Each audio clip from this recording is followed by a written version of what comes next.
আল্লাহর নবী বলেন, ও হে উম্মত, তোমরা শুনে নাও, যে মুনাফিকের দলে পড়ে যাবে সে জাহান্নামের সবচেয়ে নিচে চলে যাবে। আর মুনাফিকের দলে তারাই পড়বে যার ভিতরে তিনখানা গুণ দেখা যাবে। আর নবীজি বলেন, আয়াতুল মুনাফিকি সালাসা, তিনটা গুণ, তিনটা আলামত, তিনটা জিনিস যদি কোনো মানুষের ভিতরে থাকে, কোনো নারীর ভিতরে থাকে, কোনো নরের ভিতরে থাকে, ছেলে হোক কিংবা পুরুষ, মেয়ে হোক না কেন এবং ছেলে হোক না কেন, দুইটা লোকের ভিতরে যদি, মেয়ের ভিতরে যদি আর পুরুষের ভিতরে যদি তিনখানা গুণ দেখতে পাওয়া যায়, তাহলে ওই তিনখানা গুণের মানে বুঝে নিতে হবে এটা হলো মুনাফিক। তার ভিতরে এক নম্বর হলো ইযা হাদাসা কাযাবা, ওই দুই নম্বর হলো ওয়া ইযা ওয়া'আদা আখলাফা, ওয়া ইযা উতুমিনা খানা, তিন নম্বরে নবীজি বলছেন ওয়া ইযা উতুমিনা খানা।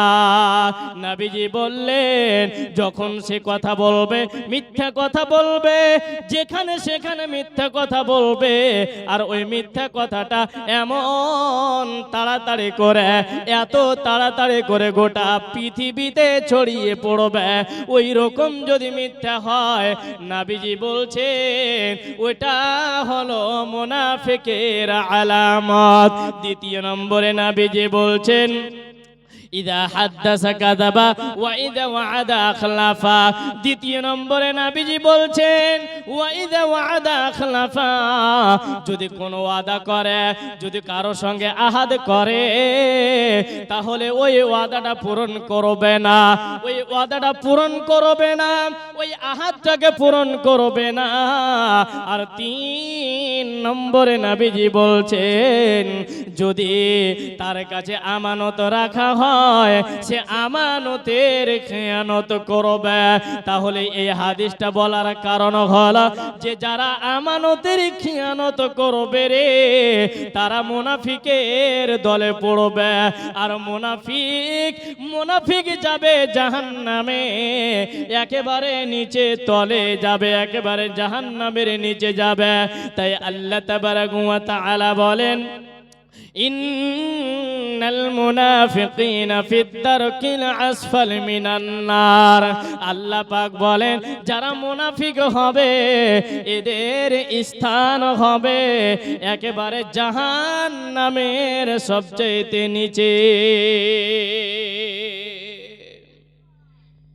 জি, আমরা তাহলে বুঝতে পারলাম যে যারা আমানতের খেয়ানত করবে এরা কিন্তু মুনাফিকের দলে পড়বে। কেন? সে অন্যের মালকে খেয়ে নিল।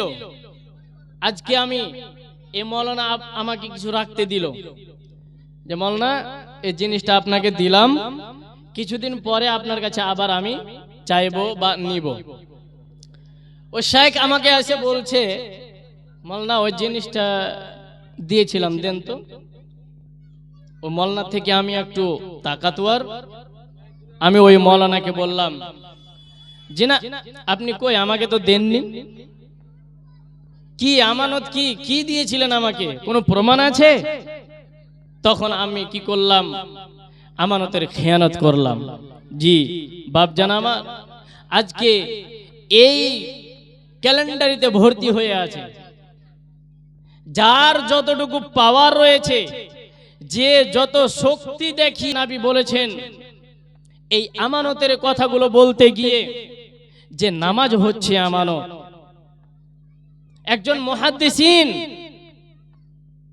উনি বলছেন, একজন মুফাসসির বলছেন, তাফসীর ইবনে কাসির যিনি লিখেছেন উনি বলছেন এই কথাগুলো বলতে গিয়ে যে নামাজ হচ্ছে এক ধরনের আমানত, সিয়াম আমানত, নিজেকে পর্দার ভিতরে থাকতে হবে এটাও হচ্ছে আমানত, সময় একটা আমানত, মুখের জবান আমানত।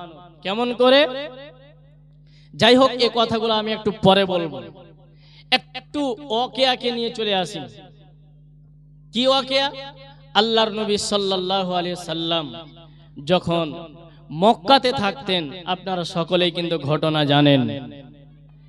সেই ঘটনা খুব প্রাচীন, পুরাতন। সেই ঘটনাটা আপনাদের সামনে একটু টেনে নিয়ে আসি।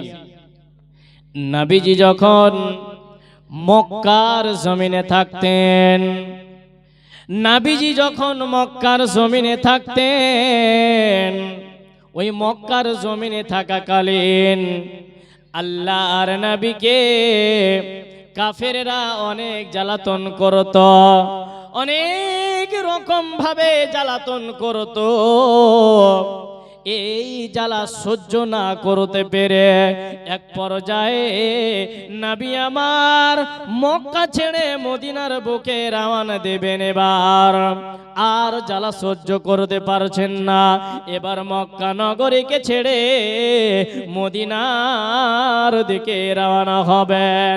কার সঙ্গে রওনা দিবেন, কার সঙ্গে নবীজি যাবেন, এই করে টেনশন হয়ে গেল। এক পর্যায়ে নবী আমার বললেন, রে আবু বকর, আমাকে এখন মক্কা ছেড়ে মদিনায় যাওয়া লাগবে। যেই দিন এই কথা নবীজি আবু বকরকে বললেন, আবু বকরের আর চোখে ঘুম আসে না। এমন সচেতন হয়ে থাকলেন আবু বকর। যখন রাত্রি হয়ে যায়, আবু বকর কি করলেন, দরজাতে পিঠ লাগিয়ে দাঁড়িয়ে দাঁড়িয়ে ঘুমাচ্ছেন। কেন ঘুমাচ্ছেন বাপ আমার, একটু শ্রবণ করেন। এই কারণে ঘুমাচ্ছেন পিঠ লাগিয়ে, যে কখন জানি নবী আসবে আর আমাকে ডাক দেবে। আমি যদি এই ডাকের সাড়া না দিতে পারি, যদি দেরি হয়ে যায়, হতে পারে কাফেরেরা কোনো দিক থেকে নবীজিকে আক্রমণ করে ফেলবে। তাই আমি সেই দিন থেকে আর বিছানাতে ঘুমাই না, আমি ঘুমাই দরজাতে পিঠ লাগিয়ে ঘুমায়, যাতে করে নবীজি এসে একবার যদি আমাকে ডাক দেয় আবু বকর, তাহলে ওই ডাকে আমি সাড়া দেব। নবীজি এলেন, আসার পরে আবু বকরের বাড়িতে এলেন। এই রকম করে ঠক ঠক ঠক ঠক করে দরজায় আওয়াজ দিলেন। আওয়াজ দিতেই দিতে আবু বকর চট করে দরজা খুলে দিলেন। আর নবীজি বললেন, আশ্চর্য ব্যাপার আবু বকর, তুমি কি ঘুমাচ্ছিলে না? আমি একবার শুধু আমি আওয়াজ দিলাম আর সঙ্গে সঙ্গে তুমি আমার ডাকের সাড়া দিলে। এবার আবু বকর বলছে, নবী গো, আপনি আমাকে ডাক দিবেন আর আমি ঘুমাবো, এটা আমি পছন্দ করি না। হয়তো এটা বেইজ্জতি হবে, আর না হয় কাফেররা আপনাকে আক্রমণ করবে। তাই আমি বিছানায় ঘুমাচ্ছিলাম না, আমি দরজাতে পিঠ লাগিয়ে দাঁড়ায়া দাঁড়ায়া ঘুমাচ্ছিলাম। আরো অনেক লম্বা ঘটনা। এক পর্যায়ে নবীজি আবু বকরকে নিয়ে চলে গেলেন, আর আল্লাহর নবী তার জামাই হযরতে আলীকে রেখে চলে গেলেন। আর বললেন, রে আলী, আমি তোমাকে রেখে গেলাম, তুমি সুন্দরভাবে এখানে থাকবে, কোনো ভয় করবে না, লা তাহজান, কোনো তুমি ভয় করবে না। একমাত্র আমাদের সঙ্গে আমাদের রব রয়েছে, অতএব তুমি এখানে সুন্দরভাবে থাকো। আর কাফেররা যদি আসে, তাদের যেগুলো মাল ধন আসবাবপত্র এখানে আছে, তুমি তাদেরকে সুন্দরভাবে বুঝিয়ে দিও। এই ঘটনাটা কেন বললাম একবার শোনেন। নবীজি কাফেরের যেগুলো মাল রেখেছিলেন সেগুলো আত্মসাৎ করলেন না। এবার আমি আপনাকে বলতে চাই, একটা হিন্দু যদি, একটা মুশরিক যদি, একটা মুনাফিক যদি, একটা বেদিন লোক আপনাকে আমানত রাখতে দেয়, তারপরেও সেটাকে আত্মসাৎ করা যাবে না। কারণ নবীজি আলীকে বললেন, রে আলী, ওদের মালগুলো তুমি তাদেরকে দিয়ে দেবে। এই করে করে হযরতে আবু বকর এবং নবী সাল্লাল্লাহু আলাইহি ওয়াসাল্লাম একসঙ্গে চলে গেলেন, বিদায় নিয়ে নিলেন, মক্কা থেকে মদিনা চলে গেলেন। এখানে আমরা শিক্ষা কি পেলাম? এই ঘটনাটা বলার কারণ হচ্ছে এটাই, কি আল্লাহ পাকের নবী সাল্লাল্লাহু আলাইহি ওয়াসাল্লাম উনি মুশরিকদের মালগুলো খেলেন না, তাদেরকে দিয়ে দিলেন, সেগুলো আমানত স্বরূপ। আলীকে বললেন, আলী আমি চলে গেলাম, তুমি এখানে থাকো, তারা আসবে, তারাকে তুমি মালগুলো বুঝিয়ে দেবে। তো দেখেন বাপজান আমার, আল্লাহর নবী আমানতের দিকটা কত চিন্তা ভাবনা করেছেন, যে আমি যদি থাকি হয়তো তাদের মালগুলো না নিয়ে আমাকে তারা কি করবে, মারধর করবে, না হয় তারা আমার উপরে আক্রমণ করবে, তাই আমি এখান থেকে বিদায় নিয়ে নিলাম। এখানে শিক্ষা হলো এটাই, যে আপনাকে আমানত রক্ষা করতেই হবে, যে কোনো মূল্যে হোক,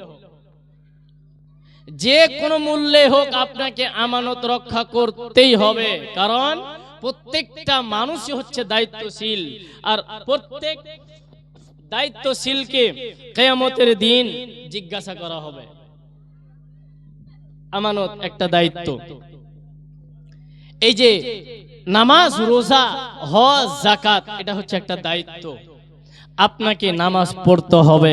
আপনি যদি নামাজ না পড়েন তাহলে আপনি আমানতের খেয়ানত করলেন।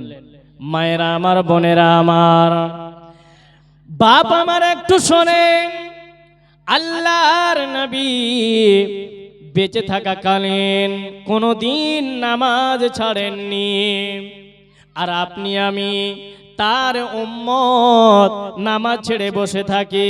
বাবা আমার, মা আমার, আপনি যদি নামাজ আদায় করেন তাহলে আপনি আমানতের রক্ষা করলেন, আপনি আমানতকে মেনে চললেন।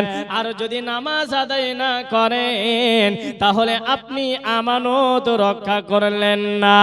আল্লাহর নবী যেদিন ইন্তেকাল হয়ে গেলেন, আল্লাহর নবী যেদিন এই দুনিয়া ছেড়ে বিদায় হয়ে গেলেন, আল্লাহর নবী যেদিন এই মদিনার বুক থেকে চলে গেলেন পরকালের জগতে, প্রথম খলিফা হলো হযরতে আবু বকর, দ্বিতীয় খলিফা হলো হযরতে উমর। এই উমর মুসলিম জাহানের দ্বিতীয় খলিফা।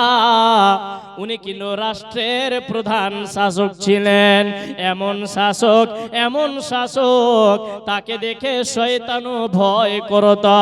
আল্লাহর নবীর হাদিস, আল্লাহর নবীর সাহাবী দ্বিতীয় খলিফা হযরত ওমর যদি কোনো রাস্তা দিয়ে যেত তাহলে শয়তান ভয়ে আসতো না। আর যদিও ভবিষ্যৎ থাকতো তারা দূরে, একেবারে অনেক দূরে চলে যেত। এই ওমর রাষ্ট্রপ্রধান, রাষ্ট্রের শাসক, রাষ্ট্রের আপনার কিনা মনিটর। উনি একদিন তার ঘরের ভিতরে ল্যাম্প জ্বালিয়ে, বাতি জ্বালিয়ে তার আসবাব মালপত্রগুলো হিসাব করছিলেন। হিসাব করতে করতে এক পর্যায়ে একটা লোক চলে আসলো, এসে বলল, রে ওমর, আপনি একটু দরজা খুলুন। দরজাটা খুললেন, আর খোলার সঙ্গে সঙ্গে লোকটা ঘরে প্রবেশ করলেন। লোকটা যেমনই ঘরে প্রবেশ করলেন, ওই হযরত ওমর ল্যাম্পটা নিভিয়ে দিলে। ওই কি করলেন, হযরত ওমর ল্যাম্পটা নিভিয়ে দিলেন। লোকটা আশ্চর্য হয়ে গেল। কি আশ্চর্য? লোকটা বলছে, ওমর আপনি এটা কি করলেন? আমি আসলাম আর আপনি বাতিটা লিভিয়ে দিলেন, কারণ কি? এবার ওমর বলছে, তুমি শোনো, আমি যতক্ষণ আপনি না আসার আগে যতক্ষণ আপনি জ্বালালাম, আমি যতক্ষণ এই বাতিটা জ্বালালাম, এই বাতিটা জ্বললো এই যে মালগুলো হিসাব করার কারণে। মালগুলো হিসাব করছিলাম তাই জ্বলছিল, কোনো সমস্যা নেই। আপনি আসলেন, আপনার সঙ্গে আমার ব্যক্তিগত কথা হতে পারে, তাই এই ব্যক্তিগত কথার ভেতরে যেন এই 10-এর মালের টাকা পয়সা থেকে, মাল থেকে যেন ল্যাম্পটা না জ্বলে। কেন? এটা হচ্ছে আমানত। আর আজকে আমাদের বর্তমানে মরল সর্দার, মেম্বার, এমএলএ, চেয়ারম্যান যদি হয়ে যায়, আগে ও নিজের পেটে ভরবে, তারপরে লোকদেরকে দেবে। হযরত উমরের মতো হতে হবে, তাহলে দিন কায়েম হবে। আর যদি হযরত উমরের মতো না হয়, হযরত আলীর মতো না হয়, আবু বকরের মতো না হয়, তাহলে এই দিন কায়েম হবে না, এই দিনকে বাঁচা যাবে না। আপনার আমার মতো ঈমান দিয়ে এই দিনকে টিকিয়ে রাখা যাবে না। ঈমান মজবুত করতে হবে।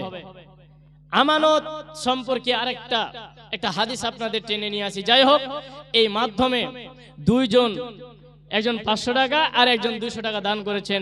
মাশাআল্লাহ, হায়াকাল্লাহ, বারাকাল্লাহ, আল্লাহুম্মা সাল্লি আলাইহি, আল্লাহুম্মা বারিক আলাইহি। আল্লাহ যেন এই দানকে সদর গ্রহণ করে নেয়। আল্লাহ এই দানকে তুমি 100 কোটি বলে মঞ্জুর করো। এই দানের বিনিময়ে তুমি তার গুনাহ খাতা মাফ করো, তুমি তার উদ্দেশ্য পূরণ করো, তুমি তার বালা মুসিবত দূর করো। জি, বলছিলাম যে আল্লাহর নবী সাল্লাল্লাহু আলাইহি সাল্লামকে একটা লোক জিজ্ঞাসা করছে, আল্লাহর নবী, এই দুনিয়া কখন ধ্বংস হবে?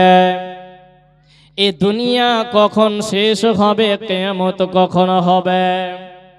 নবীজি তার কথাটা শুনলেন, শোনার পর বলছেন, এই দুনিয়াটা তখনই ধ্বংস হবে, এই দুনিয়াটা তখনই শেষ হবে যখন দেখবে আমানতের খিয়ানত হচ্ছে। লোকটা বুঝতে পারছে না আমানতের খিয়ানত কি, লোকটা বুঝতে পারছে না। নবীজিকে বলছেন, ওগো নবী আমার, আমানতের খিয়ানত তো বুঝলাম না, আমানতের খিয়ানত কি বুঝলাম না, একটু বুঝিয়ে দেন। নবীজি বললেন, তুমি শোনো, যখন দেখবে যে মরল সর্দার পাওয়ার হক, যে মরল সর্দার পাওয়ার যোগ্য, যে সরকার হওয়ার যোগ্য, যে এমএলএ হওয়ার যোগ্য, যে ইমাম হওয়ার যোগ্য, সে না হয়ে যখন অন্য কেউ হবে, মূর্খরা হবে, যখন আপনার শয়তানেরা হবে, তখন জেনে নেবে দুনিয়া আর বেশি দিন টিকবে না, কিয়ামত হয়ে যাবে। আল্লাহর নবীকে আবারও জিজ্ঞাসা করেছে, ওগো আল্লাহর নবী, সেটা কি করে বুঝবো? আল্লাহর নবী আবার বলছেন, যখন গচ্ছিত আমানতকে, যখন গচ্ছিত আমানতের খেয়ানত হবে, বুঝে নিবে তুমি, এই তখনই বুঝে নিবে কিয়ামত আর বেশি দূরে নয়, কিয়ামত নিকটে চলে এসেছে। অতএব মা আমার, বাপ আমার, যখন আপনি এই পৃথিবীতে যতদিন বেঁচে থাকবেন, অতদিন পর্যন্ত আপনি আমানতের রক্ষা করবেন। আপনার বোন, আচ্ছা, মাশাআল্লাহ, এই শাইখের ফুফাতো বোন, উনি 2টা বালা দান করেছেন। মাশাআল্লাহ, হায়াকাল্লাহ, বারাকাল্লাহ, আল্লাহুম্মা সাল্লি আলাইহি, আল্লাহুম্মা বারিক আলাইহি। আপনার মিতা আবু তাহির, উনারি মা, আল্লাহুম্মা আনতাস সালাম ওয়া মিনকাস সালাম, তাবারাকতা ইয়া জাল জালাল ওয়াল ইকরাম। রব্বুল আলামিন, তোমার এক বান্দি নিজের সৌন্দর্যকে খুলে, নিজের সৌন্দর্যকে হারিয়ে 2টা বালা দান করেছে। মাবুদ গো, এই দানকে তুমি সদর গ্রহণ করে নাও, এই দানের বিনিময়ে তুমি তার উদ্দেশ্যকে পূরণ করে দাও, এই দানের বিনিময়ে তুমি তার গুনাহ খাতা মোচন করে দাও। আজহিবিল বাস রব্বান নাস, ইশফা আনতা শাফি।